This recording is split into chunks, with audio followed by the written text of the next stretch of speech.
Dito sa Papa Dudut Stories, ikaw ay hindi nag-iisa.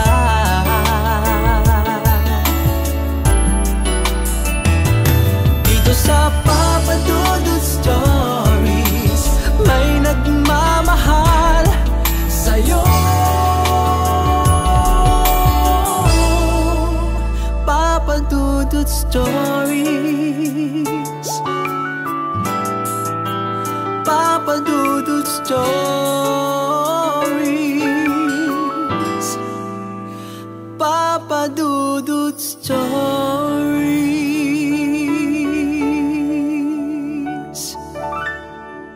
Sa oras ng pagsubok at kamalasan ay madalas nating naitatanong sa Diyos kung bakit nangyayari ang mga masasamang bagay sa mga mabubuting tao. Madaling maging tao ngunit mahirap magpakatao. Dear Papa Dudut, magandang araw po sa inyong lahat na ating mga kabarangay. Nawa ay kayo pong lahat ay malusog at matiwasay sa mga panahong ito. Ako po si Van G, 64 years old at nakatira sa probinsya ng Cavite. Ang kasama ko na lamang po sa buhay sa mga araw na ito ay ang aking butihing asawang si Elvis at ang aming pinakamamahal na apong si Buboy, 11 taong gulang.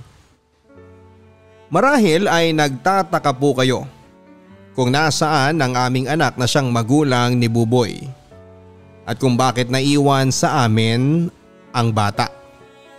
Masalimuot po kasi ang naging sitwasyon, Papa Dudut. Ang nangyayari po kasi ay iniwan sa amin ang aming nag-iisang anak na lalaki na itatago ko na lamang po sa pangalang Ronald si Buboy matapos nitong magkaroon ng nobya na pamilyado na naging sanhi rin ng paghiwalay nila ng nanay ni Buboy. Samantalang ang nanay naman po ni Buboy ay 5 taon na ring pumanaw habang nagtatrabaho ito bilang domestic helper sa Middle East. Nagkakilala po kasi si Ronald at ang bago niyang kinakasama sa pinapasukan nitong trabaho. Company driver po si Ronald, samantalang ang babae naman po ay isang admin assistant. Medyo nakakaramdam na po kami ng asawa kong si Elvis na nangangaliwa si Ronald. Kaya naman hindi na rin kami nakatiis at kinausap ito ng personal tungkol dito. At sa gulat nga po namin ay umamin ito at sinabi niya na makikipaghiwalay na siya sa asawa niya dahil hindi na niya ito mahal. Tumutol po kami ni Elvis sa desisyong yon ni Ronald. Lalo pat kasal at pamilyado ang babae. Hindi namin kailanman papayagan na manira ng pamilya ang sarili naming anak. Pero hindi na po namin napigilan si Ronald. At bukod sa nakipaghiwalay na nga po ito sa kanyang OFW na asawa, ay nagsimula na rin doon ang pagdistansya niya sa amin. At ang malala po maski kay Buboy ay dumistansya na rin siya. At tila nakalimutang may anak pa siya. Mula po nang umalis si Ronald sa bahay namin ay hindi na po siya nagpakitang muli. Nang mga unang buwan ay nakontak pa po namin siya kahit na papaano. At nagpapadala pa ng kaunting pera para kay Buboy. Pero matapos lang po ng ilang buwan ay naging padalang ng padalang ang pagsagot niya sa mga text o sa mga tawag namin. At kinalaunan ay hindi na nga rin po nagpapadala ng pera at tumigil na rin sa pag-contact sa amin. Sa makatuwid ay iniwan na po sa amin ni Ronald ang anak niyang si Buboy. At para na nga pong nakalimutan na may anak pa siya. Pero sa totoo lang, Papa Dudut, ay hindi na po namin nakitang umiyak si Buboy sa pag-iwan ng ama niya sa kanya. Tama nga po si Ronald, malayo ang mismong anak niya sa kanya. Kaya siguro'y parang estranghero na lamang ang turing din ito sa tatay niya. Mula po kasi nag-abroad ang asawa ni Ronald ay tila nagbuhay binata na rin ang anak namin.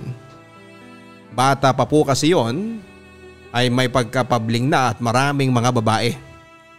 At nung nabuntis niya nga po ang nanay ni Buboy ay parang napilitan din siyang maging ama rito. Kaya maski sa responsibilidad ay nanay na ni Buboy ang umako sa lahat. Kaya naman po dahil na rin siguro para makabawi ng kahit na papaano sa mga kasalanan ng anak namin sa mag-ina niya, ay sinubukan namin ni Elvis na maging mabuti at mapagkalingang lolo at lola sa bata. Nang tumagal ay nasanay na rin po kami na wala si Ronald sa aming pamilya. Nasanay na rin po kami na kaming tatlo lamang sa buhay. Si Elvis, ako at ang apo naming si Buboy. Malaki din pong kawalan sa totoo lang sa usaping pinansyal ng pumanaw ang nanay ni Buboy na OFW. Noong nasa Middle East pa po kasi ito ay nakapagpapadala ito ng 10,000 buwan-buwan para lamang sa mga panggastos at sa pagpapaaral kay Buboy. Kaya na-enroll pa namin sa maliit na pribadong eskwelahan ng bata. Kaya nang pumanaw po ang nanay ni Buboy ay namroblema po kami ng husto kung paano namin itatawid ni Elvis ang pag-aaral ni Buboy. Lalo pat fishbowl vendor lamang ang asawa ko. At ako naman po ay nagtitinda lang ng banana Q at iba pang mga kakanin.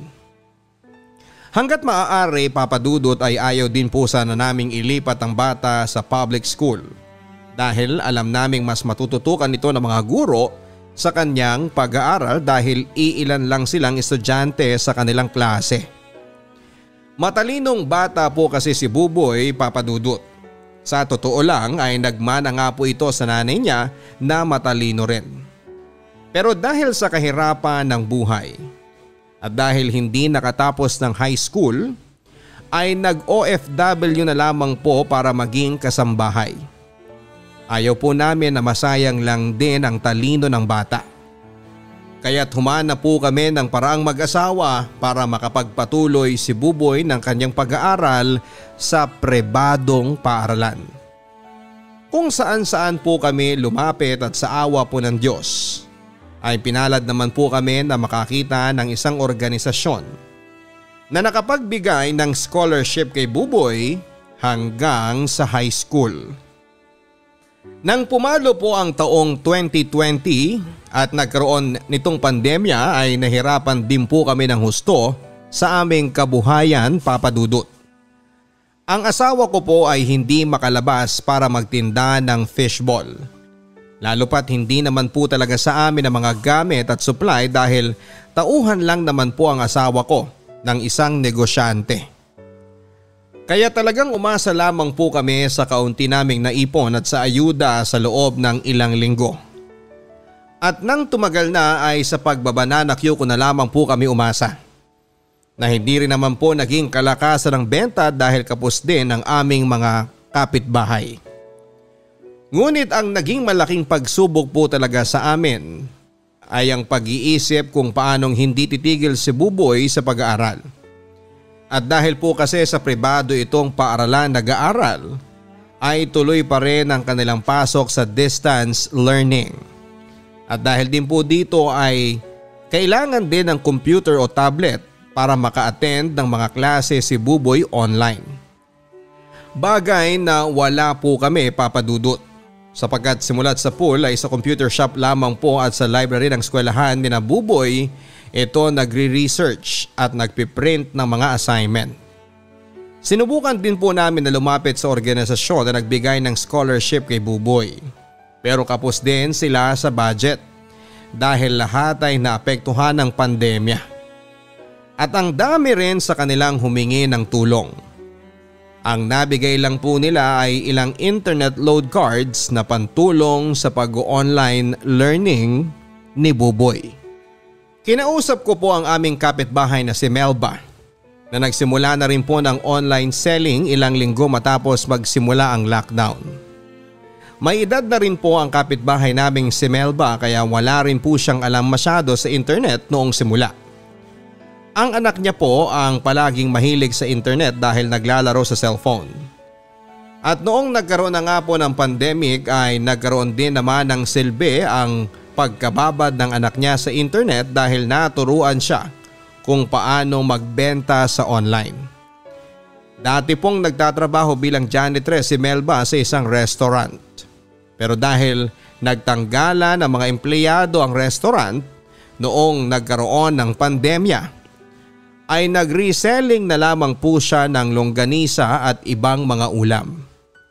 At sa awa nga po ng Diyos, Papa Dudut, ay parang mas umangat-angat pa ang estado ng buhay nila kumpara sa dati dahil naging malakas po ang kanyang pagbebenta.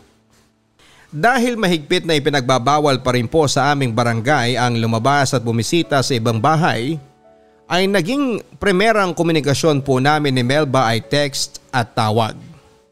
Tinawagan po siya at sinabi na naghahanap kami ng murang tablet na maaaring magamit ni Buboy sa kanyang online class. Sabi ko ay kahit na second hand lang basta maayos pa't gumagana. At ang budget na binigay ko, laking pasasalamat po namin sa Diyos sa kabaitang ginawa ng kapitbahay naming si Melba. Bukod sa tinulungan niya po kami na humanap ng tablet para sa apo naming si Buboy na magagamit sa kanyang online class, ay nagbigay pa po siya ng 1,000 na pandagdag sa aming budget. Alam ko pong tulad namin ay hirap din sina Melba sa buhay at ngayon lamang guminhawa ng kaunti. Kaya't ang pagbibigay niya ng 1,000 sa amin ay alam kong medyo may kurot din sa kanyang bulsa. Kaya naman gano'n na lamang ang aming pasasalamat sa kanyang kabutihan at sa kabutihan ng may kapal. Agad po naming chinek ang mga impormasyon ng mga binigay ni Melba na mga nagbebenta ng tablet online. Mga 6 po siguro yon. May mga second hand at merong mga brand new.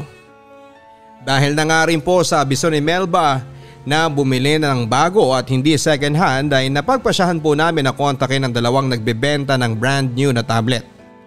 Ang una po namin kinontak ay sinabihan kami na naubusan na raw sila ng stock. Kaya't ang kinontak na lang po namin ay yung isa na mas mahal ng kaunti ang presyo. At agad naman po itong nag-reply sa amin at binigay ang instructions kung paano namin mababayaran ang makukuha na tablet. Ayon po sa nakapost sa online ay nasa Cavite rin ang nagbebenta ng tablet, Papa Dudut. Kaya ang una naming napagkasunduan ay magkikita sila ng asawa kong si Elvis para magkaliwaan na lamang at pagkuha ng tablet ay magbabayad. Pero ng araw na dapat po ay magkikita na sila ay biglang nag-text ang seller na masama raw po ang pakiramdam niya kaya ipinaurong po ang kanilang pagkikita. Pero kinabukasan din po, agad ay nag-text muli ang seller at sinabi na naubusan na rin siya ng stock dahil meron daw bumili sa kanya ng bulto at kinuha din kaagad.